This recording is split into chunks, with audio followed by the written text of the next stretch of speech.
Hey guys, my name is John, and you're watching Old Stuff is Cool, where we talk about comic books and all things comic book related. Today, I've got another dollar comic haul from you from whatnot seller Harvey Doss Comics. And admittedly, I've been getting a lot of comics from Harvey and Megan as of late, so I might need to pump the brakes a little bit because I've got to read those books as well. There's nothing quite like cracking open a physical book, especially I've been getting a lot of 90s books, things from my childhood that I might have lost or moved on. And when you crack open that old comic, folks, fellow collectors will tell you, old comic smell is a thing. Old paper smell in general is a very specific thing. There's a certain mustiness to it. It might not sound good the more I describe it and think about it, but trust me, there's something that triggers in my brain, in my memory. It's a good thing. It's maybe part of the reason why we do all this. But enough of the setup. I know you want to see what I picked up, so let's turn the camera around to the tabletop view and see what I got. Alright guys, so we are switched to the tabletop view, and let's get into the dollar haul. So first up, we've got some DC books for you. I'm gonna just tell you now and spoil it for you, it's all Batman or Batman related. And the first one is Detective Comics featuring Batman number 681. And this issue features the first appearance of Steel Jacket, a Robin villain. Next up we got Batman number 0. And this is kind of around the time where I started reading DC. I got in during the 0 hour crossover event, and after a big continuity shift cleanup effort, the second one after Crisis of Infinite Earths, there's a bunch of 0 issues. There's some good ones. I kind of very standard but solid Batman cover, written by Doug Mensch there, who I recently talked about from my Moon Knight omnibus, and that's pretty cool. I don't really know his full career path, but the fact that he went from Moon Knight to Batman, and those characters are often compared to one another, that makes sense that a writer who could do one character well would do the other one well. Keeping on with the Batman, we got issue 470, 471. I'm sorry, 470 had Maxi Zeus on there, and I've got a bunch of these issues starting from 470, 471, because of really for Norm Brayfogel's art. That's one that I've reconnected with recently, and I've never read his run on Batman, and so had an opportunity. These popped up during the sale, like a whole bunch of them, and they were in sequential order, so I had to pull the trigger. Here is number 472. I think this is the first appearance of Queen of Hearts. I have not read it yet. This one's just a really cool cover. Still Norm Brayfogle, and I don't know why, it does not surprise me. This is written by Peter Milligan, who I think can write some pretty out there stories, and kind of very psychedelic with the colors and the broken glass, broken mirror look here. Very cool. Number 474. Number 476. Oh, there's the identity reveal there. Issue 482.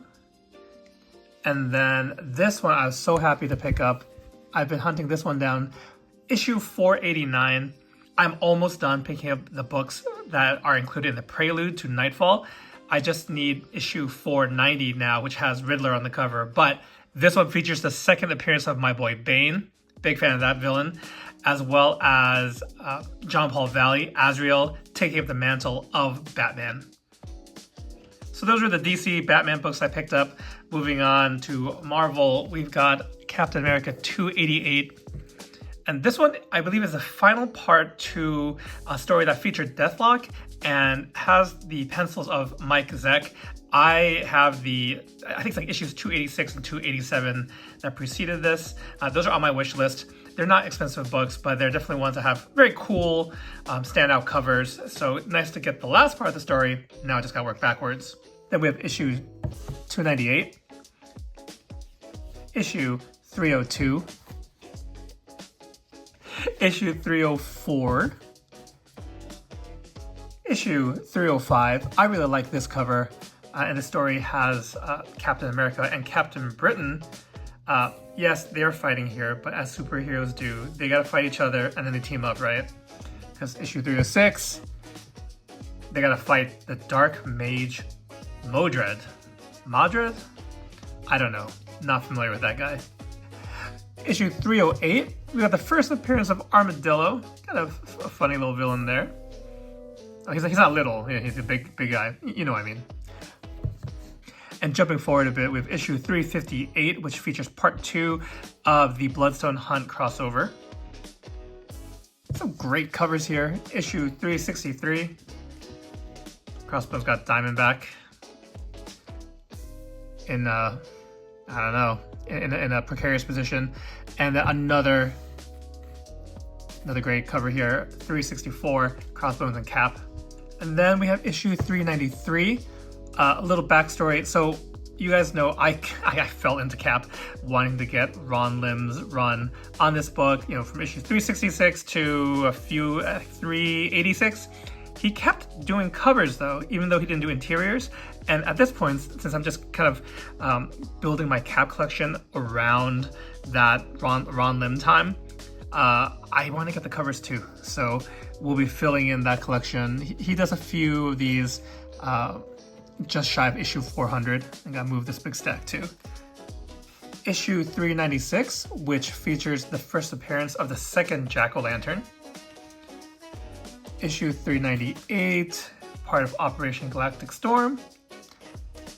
Warstar. Now, for those of you who collected the original Toy Biz X-Men figures, Warstar is part of the Shi'ar Imperial Guard, and he had such an awesome figure that had the little guy over there fits into Warstar, and I forget the name. I'll put it in the notes, but you know, the little guy has a different name. And also, I got to show you the figure. I don't actually own it. My good friend and neighbor growing up had the figure. That's one I might need to hunt down, complete, of course, because you want the little guy and the big guy, right? So Warstar, fond action figure memories of that guy. So issue 399, that's also part of Operation Galactic Storm. And that's it for Cap. And then we got Daredevil issue 300. Another comic I was talking about recently, getting some Daredevil that I used to own.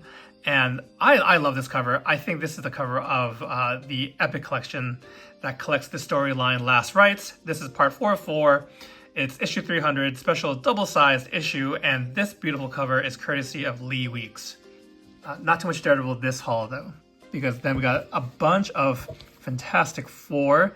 I'm collecting the John Byrne run.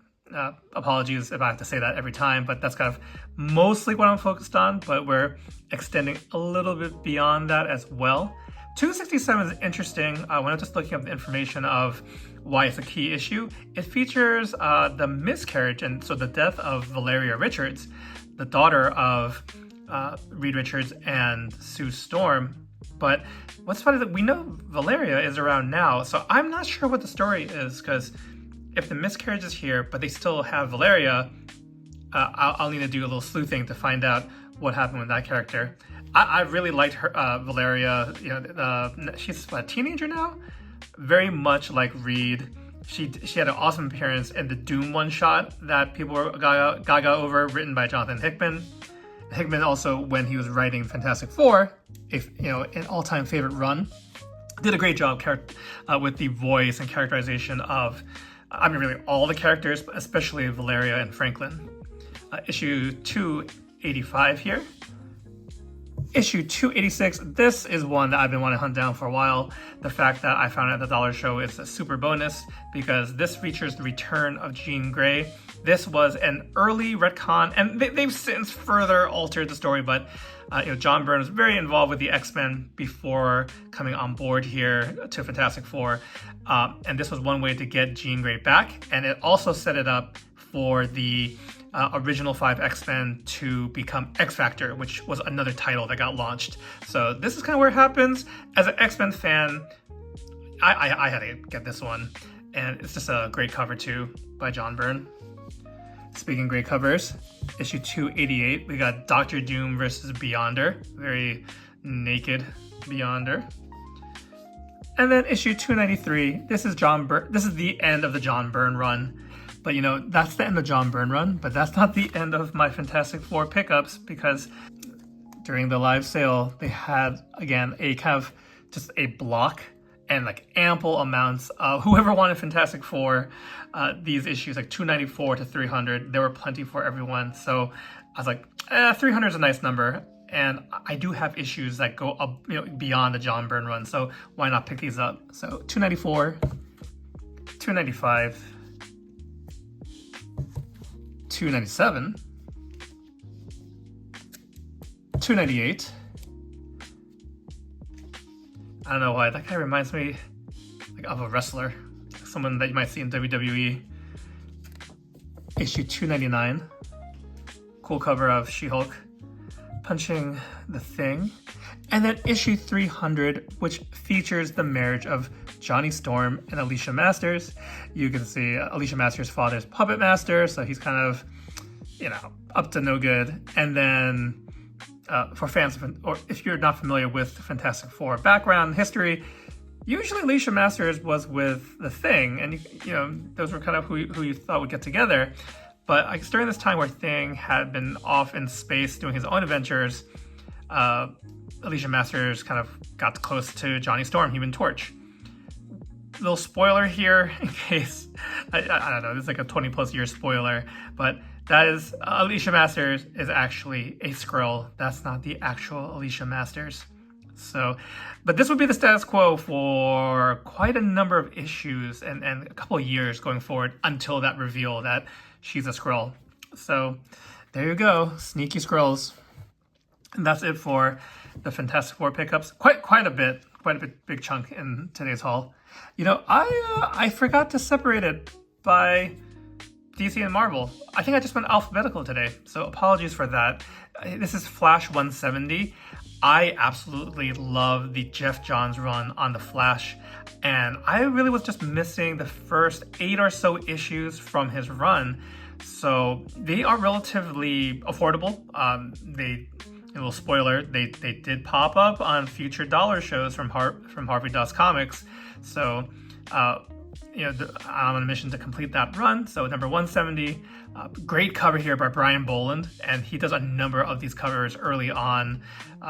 Really appreciate kind of the detail and almost like a painted quality to it. Here you can see Magenta, I was about to call her the Mistress of Magnetism, but no, that is Polaris over in Marvel, but the powers are the same. So issue 170 though, this is in the early, in the earlier part of Jeff Johns' time on the Flash. Oh, what am I doing? Oh, how do you like this new book stand here? Good old Amazon.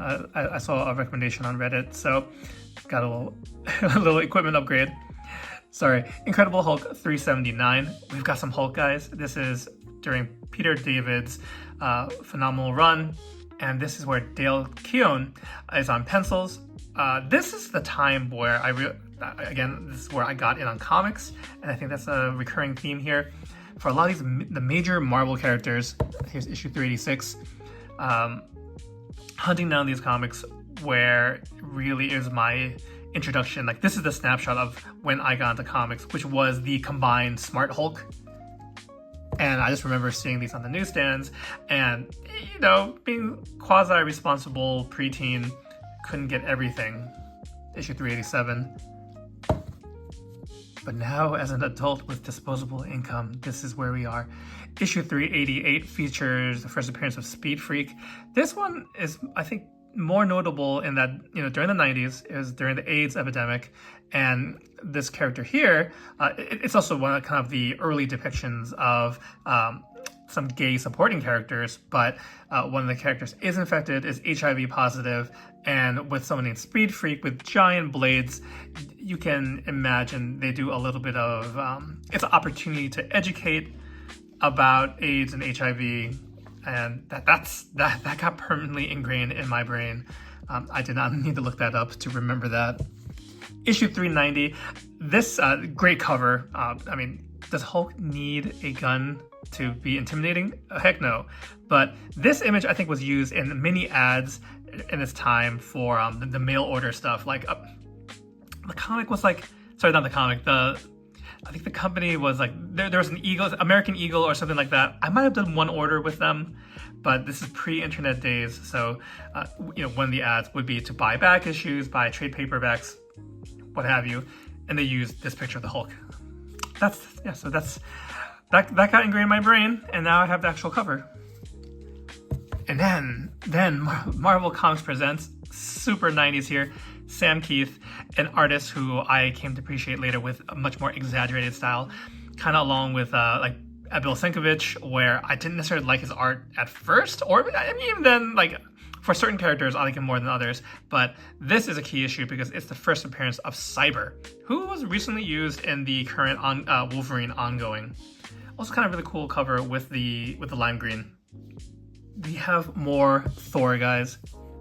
And very similar, just like how I was sharing about the Hulk, this was a time where, or this is a little bit earlier in the time where I started reading comics, where for Thor was actually Eric Masterson, a different person together who wielded Mjolnir, and eventually, I think I said that right, Mjolnir, but he eventually became Thunderstrike.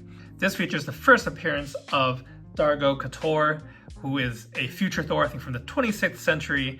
There would be some crossovers with multiple Thors, Beta Ray Bill, this future Thor, current Thor. This is the first time he pops up. Issue 386 and issue 388. We are nearing the end of this haul too, by the way. 388, I picked up issue 387 in a past dollar show just because of some Celestials, and I love cosmic beings and stuff from Marvel. So 388, it features the first appearance of Exitar the Executioner. He is supposed to be the most powerful of the Celestials, as well as just the physically largest.